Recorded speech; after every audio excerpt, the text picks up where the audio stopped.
Sziasztok! Egy újabb nap Máltán. Ez itt a Mediterraneo Marine Park, ahol nem csak delfinek és fókák várnak, hanem színes papagájok, egzotikus madarak, hüllők, rovarok. Ez a hely több, mint egy állatpark. Egy élményközpont, ahol testközelből ismerhetjük meg a természet csodáit, miközben megtanuljuk, miért is fontos megóvni őket. Tarts velem, és meglátod, miért olyan egyedi élmény ez Máltán. Our koatis are the species of South America. Although the species vary in color, the usual coloration is orange or reddish to dark brown, sometimes close to black. Their underside and short, rounded ears are often much paler, and they have black paws. Koatis have a strikingly elongated snout and a long tail, both of which are often a different color from the main body, sometimes with rings or bands of contrasting colors. They usually carry their tails erect when they walk with their bear-like gait. Their front feet have long, blunt, and slightly curved claws, whereas the back feet have shorter claws. They have webbing between their toes, making them powerful swimmers. Males are almost twice as large as females, and both have long, very sharp canine teeth.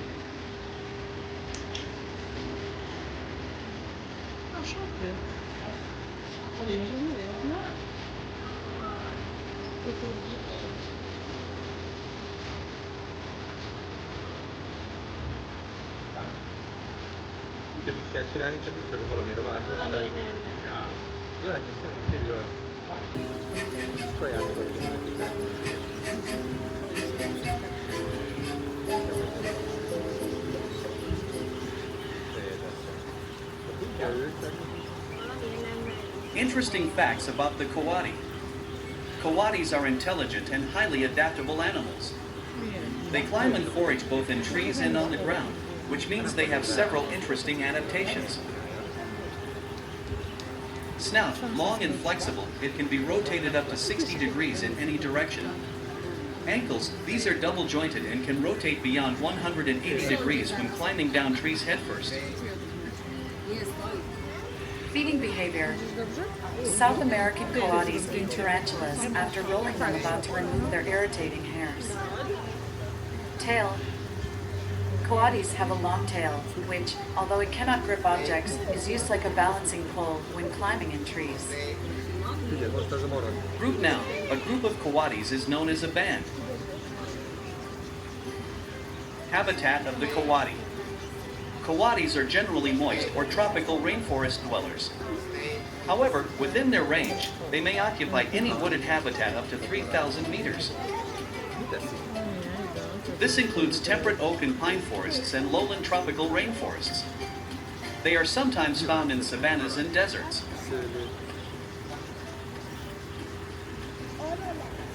Koatis are omnivores with a highly varied diet of small vertebrate prey, lizards, rodents, birds, bird eggs, and crocodile eggs, ground litter invertebrates, and fruit.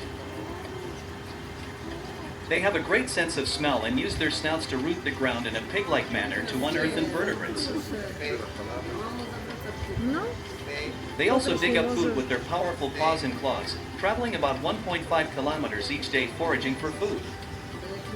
Koatis often choose to sleep or rest in elevated places, such as the forest canopy, where they construct crude nests.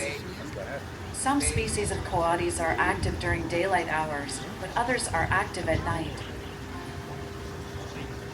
Female koatis live with their youngsters in groups of 10 to 30 individuals, a group known as a band. When a band is moving about or foraging, they are very noisy and communicate their intentions or moods with a wide range of grunts, snorts, and chirps. Adult males are solitary, only joining females to mate. Koatis are very skilled climbers and use their long tails to help them balance. However, most foraging is done on the ground, where they search through the leaf litter for food. Reproduction of the koati. Koatis breed at the start of the rainy season when food is abundant. One male joins the band and mates with all receptive females. Once pregnant, the female leaves the band and builds a nest, usually high in the trees or on a rocky ledge. After a pregnancy of nearly 3 months, she gives birth to 2 to 7 babies, called kittens. Young coatis open their eyes at around 10 days of age, can stand around day 19, and walk well by day 24. They learn to climb shortly afterward, at about 26 days of age. When the kittens are about 6 to 10 weeks old, they rejoin the band along with their mother, or other mothers help in cooperative care.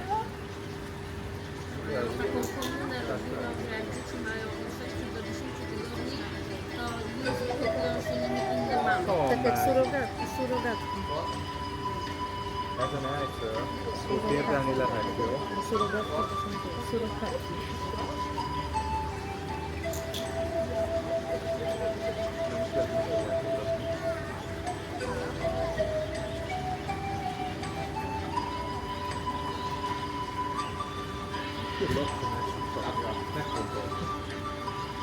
Now, let's talk about our coatis.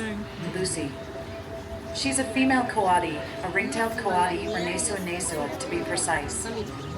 Lucy is 8 years old, which is more or less considered middle age, as they can live up to 15 years in nature. Lucy previously lived in another park in Malta. She was brought here as a companion for Chloe, our first coati who was living on her own. This was not good for Chloe, as in nature, they live in groups of around 20 to 30 females. The males are solitary and only join the female groups when it's time to mate. Chloe is doing much better since the introduction of Lucy and is starting to display more natural behaviors.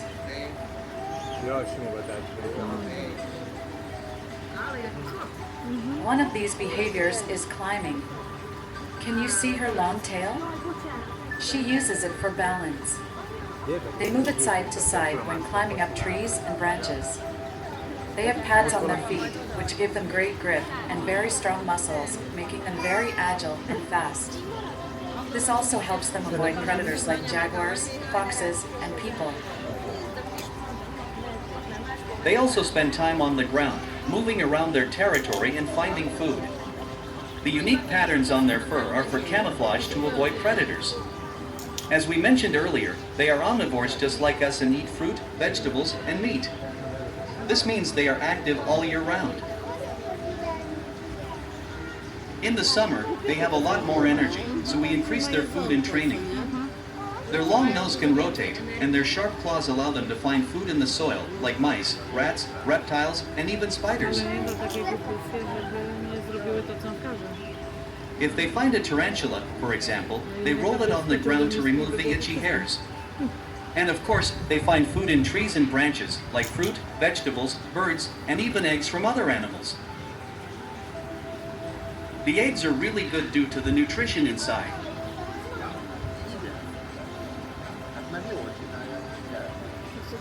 Around the 1950s and 1960s, coatis from America were sent to Europe as pets. However, this was a very big problem because coatis are not pets, they are wild animals. This is Chloe's story. When she was a baby, she was very cute and affectionate towards her owners. But when she started to mature, she became a little bit aggressive. Her claws can cause a lot of damage to human skin, and their bites give painful and infectious wounds. She was very territorial over areas in the house and different objects.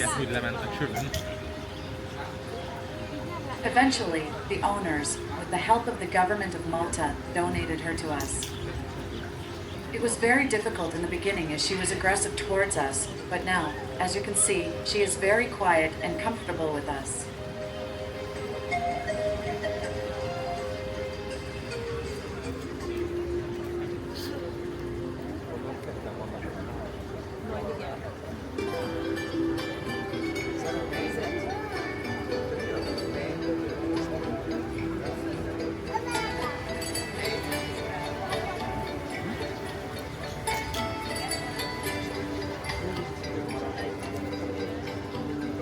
When Lucy arrived at the park, we had to separate her and Chloe with a fence so they could smell and see each other but not have any access to each other to prevent them from hurting each other.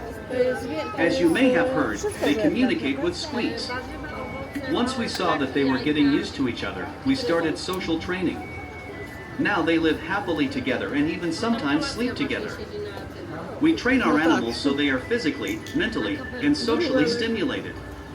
Each training is different. If we see a behavior we don't want, or they do not want to train with us, we either ignore them, ask them to do something different, or try again later. It's up to them whether or not they want to collaborate with us. Training is important for us to make sure that they are healthy and to detect when or if something is wrong with how they move or act. We also train them for medical procedures. Operant conditioning is a fundamental theory in behavioral psychology, originally established by notable psychologist V.U.F. Skinner during the 1930s. This theory proposes a connection between behaviors and their subsequent consequences, which are categorized as either reinforcers. Behavior, in the context of operant conditioning, is influenced by the reinforcement schedules used. These schedules determine the timing and regularity of reinforcements, shaping both simple and complex behaviors over time. At its core, operant conditioning involves a stimulus that elicits a voluntary behavior, which is then followed by a consequence. Reinforcers used to shape behavior can be primary, such as food or drink, secondary, like verbal praise, or generalized. Operant conditioning explores reversible behavior that is controlled by consequences. At the heart of this learning model lies the principle that behaviors that are reinforced tend to be repeated, increasing the probability of those behaviors being exhibited in the future.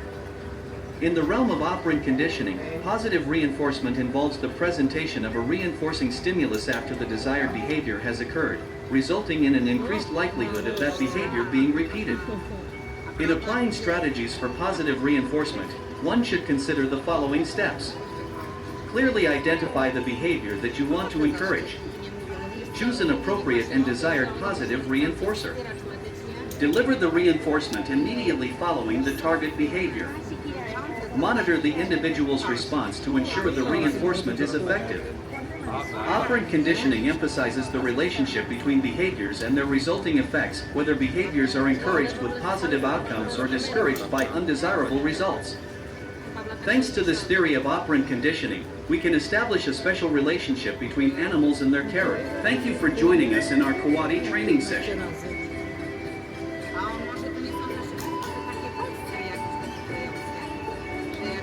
Big wave, hello!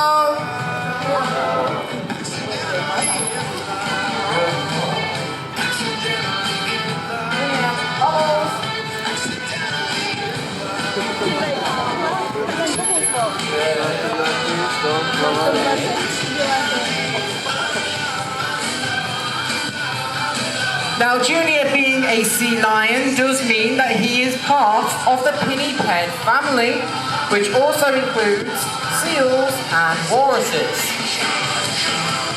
And a lot of people get a little bit confused between a seal and a sea lion, so Junior is going to help explain the differences between them. Now, Junior, you are not... Junior, you are not a seal. No, no, no. There we go. You are a sea lion. Yes, there we go. I know.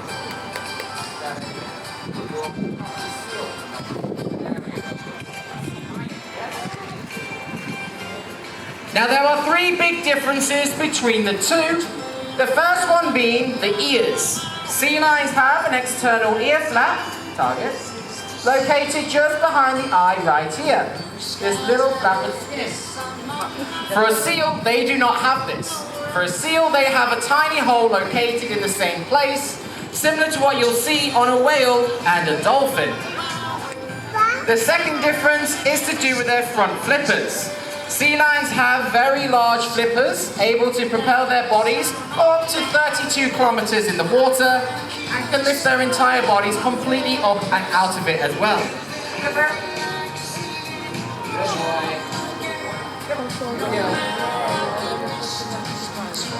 Now, water.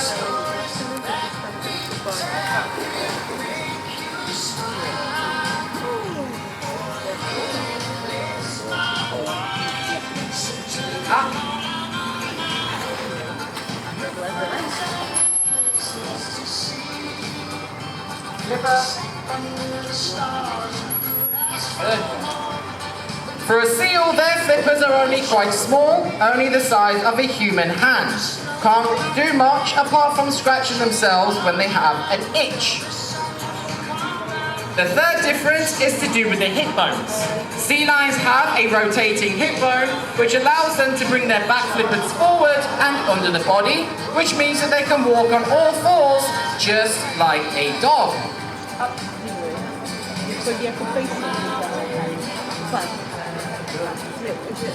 Now, sea lions get the name because of the sounds that they make. Sounds very similar to an animal you would see in another zoo or out in Africa. Julia, speak. Speak.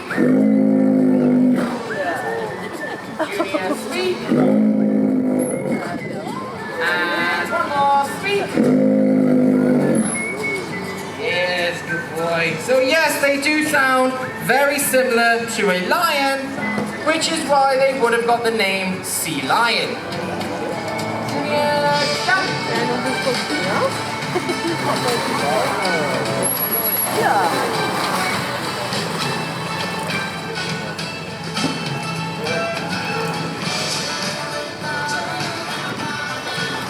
Jonasz, patrz.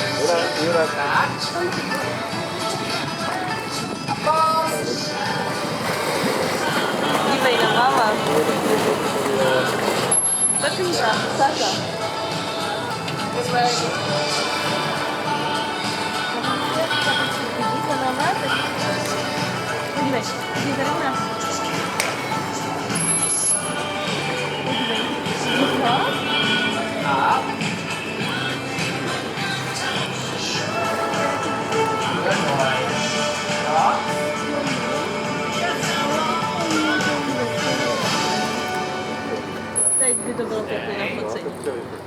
Now, Junior is a very important and very precious animal here at the park, as he was the first sea lion to be born in Malta 21 years ago. In fact, we did celebrate his 21st birthday on July the 19th, which does make him one of the oldest sea lions under human care anywhere in the world. Now, the average life expectancy for a Patagonian sea lion like Junior is around 16 years. So the fact that he is already 21 and has exceeded that life expectancy just shows the benefits of having animals under human care, as we are able to study the older stages of the animal's life, which would be quite impossible to do out in the wild, as at this age they would be an easy target for predators like killer whales and sharks. Yes? Now, Junior does have a very cute pink tongue. He's sometimes a little bit shy to show it off, so we're going to see if he's feeling brave this morning. Junior, tongue.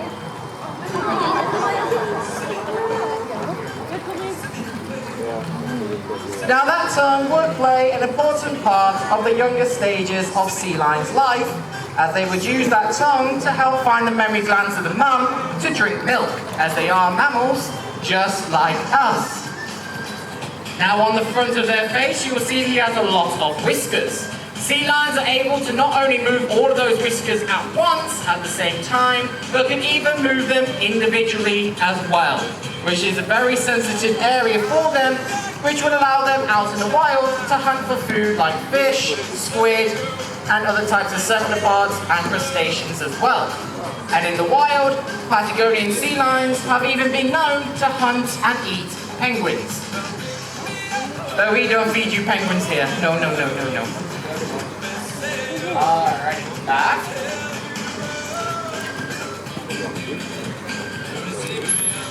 Good. Yeah. Water.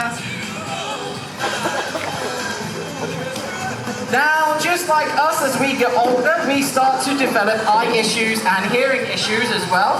And it's exactly the same for Junior as well, as he gets older and older. So this is why when we ask for behaviours, we are very clear and loud, so he understands exactly what we want him to do and what we ask him to do as well. So everything is kept positive and successful for him.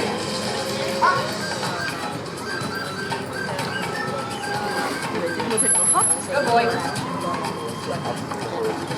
Shake.